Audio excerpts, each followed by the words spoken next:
నమస్తే అండి, నేను మీ దివ్యక్కను. మా ఇంట్లో వరలక్ష్మి వ్రతం సింపుల్గా ఎలా చేసుకున్నానో ఈ వీడియోలో చూడండి. నేను మీతో కొన్ని విషయాలు షేర్ చేసుకోవాలనుకుంటున్నాను.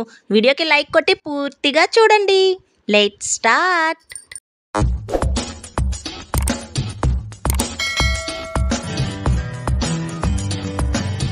ముందుగా నేను నా దగ్గరున్న విగ్రహాలకి వస్తువులకి పసుపు రాసి కుంకుమ బొట్లు పెట్టి ముందు రోజునే సిద్ధం చేసుకుంటున్నానండి.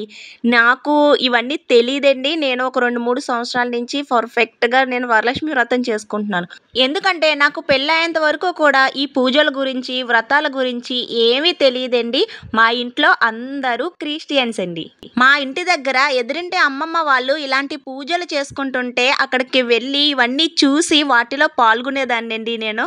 కానీ నాకు అంత పర్ఫెక్ట్గా తెలిసేది కాదు. నేను చర్చికి వెళ్ళినా కూడా నాకు ఇలాంటి పూజల మీద చాలా అంటే చాలా ఇంట్రెస్ట్ కలిగేదండి. నేను చాలాసార్లు అనుకున్నానండి, మ్యారేజ్ అయితే మాత్రం హిందూస్నే చేసుకోవాలి, ఇలా పూజలు ఖచ్చితంగా చేసుకోవాలని నేను ఎన్నోసార్లు అనుకున్నానండి. నేను ఇది వరకు అయితే నార్మల్గా వరలక్ష్మి పటం పెట్టేసి మన ప్రసాదాలు చేసేసి అలా పూజ చేసుకునేదాన్ని అండి. ఇప్పుడంతా ట్రెండ్ అంతా మారిపోయింది కదా, దాని గురించి అని చెప్పి నేను కూడా చిన్నగా శారీ డ్రాపింగ్స్ అవన్నీ నేర్చుకుని ఏదో అమ్మవారిని అలా రెడీ చేసుకుని మనస్ఫూర్తిగా కళ్ళకు నచ్చినట్లు రెడీ చేసుకుని అలా చూసుకుంటానండి. ఇక మరుసటి రోజున ఉదయాన్నే లెగిసిన తర్వాత ఇలా ప్రసాదాల పని ఉంటుంది కదండి, నేను ముందుగా పూర్ణాన్ని ప్రిపేర్ చేసుకుంటున్నాను. ఇక్కడ బెల్లం వచ్చేసి బాగుంటలేదు కదా అని కొంచెం కరిగించి వడపెట్టి వేసానండి. అందులోనే కొంచెం పంచదార కూడా వేసి కిస్మిస్లు వేసి ఇలా పూర్ణాలు రెడీ చేసుకుంటున్నాను. ఎందుకంటే పూర్ణం బూరెలు పెట్టుకోవాలి కాబట్టి. తర్వాత నేను పూర్ణం బూరెలని కూడా ప్రిపేర్ చేసుకున్నాను. నాకు పెళ్ళయ్యేంత వరకు కూడా వంట అంటే ఏంటో తెలిసేది కదండి. నానమ్మ, అమ్మమ్మ వీళ్ళందరూ వండి పెడితే తినడం మాత్రం బాగా తెలిసేదండి.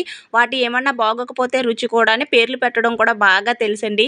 కానీ ఇప్పుడు ఈ వంటలన్నీ వండుతుంటే అనిపిస్తుందండి, మన పెద్దవాళ్ళు చాలా ఇష్టంతో కష్టపడి వంట చేస్తారని నేను వంట చేసిన తర్వాతే అనుకున్నానండి. తర్వాత నేను పరమాన్నం ప్రిపేర్ చేసేసి ఆ తర్వాత నేను గారెలు కూడా ప్రిపేర్ చేసుకుంటున్నానండి. ఇవన్నీ కూడా పులిహార కూడా నేను ప్రిపేర్ చేసేసుకున్నానండి. ఇవన్నీ వంటలు కూడా నాకు నేర్పింది అయితే మా అత్తయ్య గారండి. మా అత్తయ్య గారి దగ్గర ఏదైనా కొత్త రకం వంట నేర్చుకోవాలంటే మాత్రం చాలా సింపుల్గా ఈజీ ప్రాసెస్లో చెప్పేసేవారండి.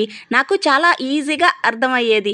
ఇక ఈ ప్రసాదాలన్నీ అయిపోయిన తర్వాత నేను రెడీ అవ్వి పూజకి కావాల్సినవన్నీ కూడా సిద్ధం చేసుకుంటున్నాను. కలసం అవన్నీ కూడా నేను మొత్తం అంతా కలిపి ప్రిపేర్ చేసుకుంటున్నానండి. నేను నండూరి గారి శ్రీనివాస్ గారి వీడియో పెట్టుకుని నేను పూజ చేసుకుంటాను ఎప్పుడూ కూడా. అది ఒక్కటే నాకు చాలా బాగా అర్థమయ్యిందండి. అందుకోసం అని చెప్పి అలాగే వాళ్ళు చెప్పినట్టే అలా చేసుకుంటానండి నేను పూజని. చివరికి వచ్చి ఇంకండి ఇట్లా డెకరేషన్ అయితే చేసుకున్నాను. ఆ తర్వాత నేను తాంబూలాలను కూడా ప్రిపేర్ చేసేసుకుంటున్నానండి. ఎందుకంటే పూజ అయిపోగానే మాకు ఇక్కడ వచ్చేస్తారండి చక్కగా తీసుకోవడానికి. నేను తాంబూలం ఇచ్చేస్తానమాట. ఇక నేను ఇలా సిద్ధం చేసుకుంటున్న తరుణంలో మా మరదలు, మా తమ్ముడు, మా మేనల్లుడు వచ్చారండి. వాళ్ళు కూడా పూజ కోసం అని చెప్పి వచ్చారనమాట. ఇక చాలా హ్యాపీగా అనిపించింది. ఇలా పసుపు వినాయకుడిని చేసుకుని కూడా పక్కన పెట్టేసుకుంటున్నాను నేను. మనకి వరలక్ష్మి వ్రతం కథ అంటే చెప్పుకోవాల్సింది చారుమతి కథ కదండి. ఆ కథతో పాటు నేను వేరే కథను కూడా చదువుకుంటానండి. ఆ కథ ఏంటన్నది నేను ఇప్పుడు మీకు చెప్తాను. భృగు మహర్షి విష్ణు వక్షస్థలం మీద తన్నాడు. తన్నడంతో లక్ష్మీదేవి అలిగి భూలోకానికి వచ్చింది. అప్పుడు ఆయన బాధపడి విష్ణు వక్షస్థలం మీద లక్ష్మీదేవిని తన్నాను, ఈ పాపానికి ప్రాయశ్చిత్తం చేసుకోవాలి అని లక్ష్మీదేవి గురించి తపస్సు చేశాడు. లక్ష్మి ప్రత్యక్షమై ఏం వరం కావాలో అని కోరుకోమన్నది. అప్పుడు ఆయన, నువ్వు నా కూతురుగా పుట్టు, నిన్ను నేను మళ్ళీ విష్ణువుకి ఇచ్చి పెళ్లి చేసి మీ ఇద్దరిని దూరం చేసిన పాపం నుంచి విముక్తి పొందుతా అన్నాడు. వరలక్ష్మీదేవి తదాస్తు అన్నది. భృగు మహర్షికి ఆయన భార్య ఖ్యాతికి శుక్రవారం నాడు కూతురై పుట్టింది. శ్రావణ మాసంలో పూర్ణిమకి ముందు వచ్చే వారం శుక్రవారం నాడు లక్ష్మీదేవి కూతురై పుట్టింది. అందుకనే ఆ శుక్రవారానికి అంత ప్రత్యేకత. అమ్మవారు భృగువు కూతురై పుట్టింది కాబట్టి భార్గవి అన్నారు. భార్గవి అంటే భృగువు యొక్క కూతురు. ఇది అసలు వరలక్ష్మి వ్రతం అంటే. అప్పుడు భృగువు, అమ్మ, ఆనాడు విష్ణు వక్షస్థలం మీద తన్ని మీ ఇద్దరిని దూరం చేశాను, ఇప్పుడు మీ ఇద్దరిని కలుపుతున్నాను అని తన కూతురుగా పుట్టిన లక్ష్మీదేవిని విష్ణు కాలు కడిగి కన్యాదానం చేసి విష్ణుగారికి మావ అయ్యాడు. లక్ష్మీదేవికి తండ్రి అయ్యారు భృగు మహర్షి. ఈ కథను తలుచుకుంటే భార్యాభర్తలను దూరం చేసిన పాపాలు తొలగిపోతాయి, భార్యాభర్తల మధ్య ఐకమత్యం పెరుగుతుంది పెళ్ళైన కొత్తలో, అందుకే ఈ వ్రతం చేయించేవారు అని అంటారు. ఇక నేను దీపారాధన చేసుకుని అమ్మవారిని నేను మా ఇంటికి మనస్ఫూర్తిగా ఆహ్వానించానండి. నా మేనల్లుడు వచ్చాడని చెప్పాను కదండి, వాడి రాకతో మాత్రం ఇల్లంతా సందడిగా మారిపోయిందండి.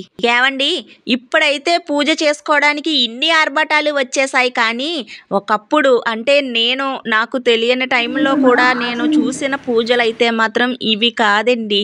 నిజంగానే అమ్మవారికి ఆ ప్లాస్టిక్ పువ్వులు కూడా ఒక్క పువ్వు కనిపించేది కాదండి. అన్ని రకాల పువ్వులతో అమ్మవారికి అభిషేకం చేసి మాలలు కట్టి ఎంతో ఇష్టంగా అమ్మవారి మెడలో వేసేవారండి. ఇప్పుడు అంతా ఆర్టిఫిషియల్ అయిపోయిందండి. ఇంకొకటి ఏంటంటే ఇప్పుడు ఒకరు చేస్తున్నారు అని చెప్పి ఇలా అనుకుంటూ పోతున్నాం, అంతే అండి. అంతేలేండి, మారుతున్న జనరేషన్స్ని బట్టి మనకి ఖర్చులు ఇవన్నీ పెరిగిపోతూనే ఉంటాయండి. దీన్ని మనం మార్చలేం కదా. కాకపోతే హంగు ఆర్భటాలకి పోయి మనం చిక్కుల్లో పడడం కంటే ఇలా మనకు తోచినది పెట్టుకుని అమ్మవారిని స్మరించుకోవడం చాలా బెటర్ అండి.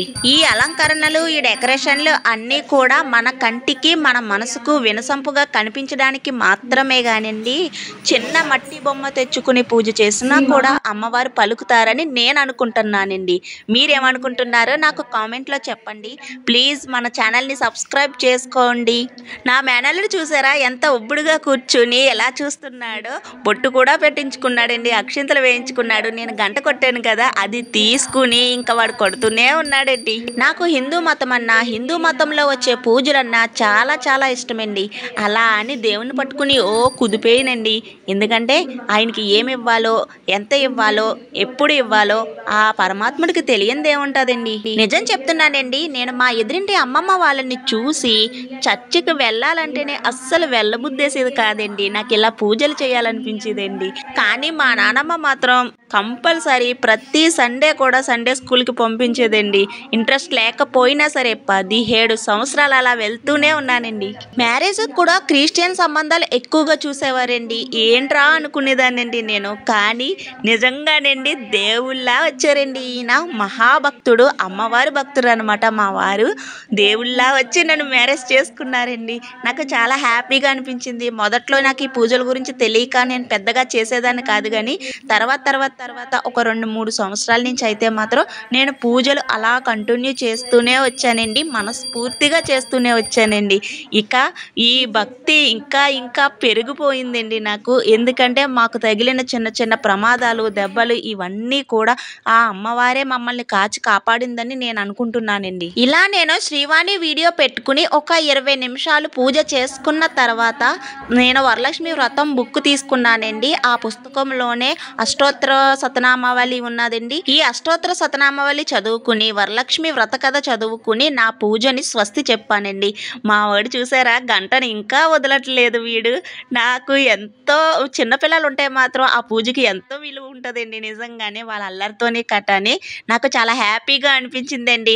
ఇలా నా వరలక్ష్మి వ్రతం పూజ కంప్లీట్ అయ్యిందండి. ఇక తాంబూలాలు తీసుకోవడానికి ముత్తైదులు ఒక్కొక్కరుగా వస్తున్నారండి. మాకు కూర్చోబెట్టి పసుపు రాసి ఇలా చేసే ఆనవాయితీ లేదండి.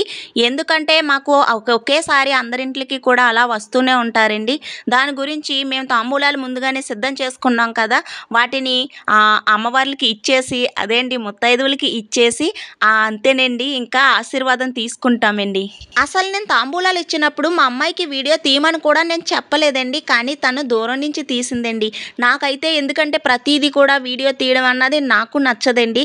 ఏదో మనకి యూట్యూబ్కి తగ్గట్టు ఏదో చేసుకోవాలి కాబట్టి ఇలాగా వీడియో పెట్టుకుంటున్నాం, అంతే అండి. ఆ తర్వాత నేను సాయంత్రం కూడా స్నానోపచారాలు పూర్తి చేసుకుని అమ్మవారి దగ్గర సంధ్యాదీపం పెట్టుకుని ధూపదీపాలతోని మళ్ళీ అమ్మవారిని ఒకసారి మనస్ఫూర్తిగా స్మరించుకుని ఇలా నేను ఇంకా సాయంత్రం పూజను కూడా ఇలా కంప్లీట్ చేశానండి. తర్వాత నీరాజనం సమర్పించుకుని మా అబ్బాయిని తీసుకుని ఇంకా గుడికి అయితే బయలుదేరానండి. మాకు దగ్గరలోనే దుర్గమ్మ తల్లి అమ్మవారి గుడి ఉంటుందన్నమాట. చాలా నైట్ అయిపోయింది, 7:30కి అలాగా మేము టెంపుల్కి కూడా బయలుదేరి ఆ అమ్మవారిని దర్శనం చేసుకుని మనస్ఫూర్తిగా ఇక వచ్చే సంవత్సరానికి నువ్వే కాచి కాపాడు తల్లి అని చెప్పేసేసి ఇలా కోరుకుని మొక్కుకుని ఆరోగ్యంతో ఉంచమని అందరూ బాగుండాలని కూడా కోరుకుని నేను ఈ వరలక్ష్మి వ్రతాన్ని పూర్తి చేశానండి. నా యొక్క ఈ చిన్న వీడియో మీకు నచ్చిందనే అనుకుంటున్నాను. లైక్ చేసి సబ్స్క్రైబ్ చేసుకోండి. Love you all.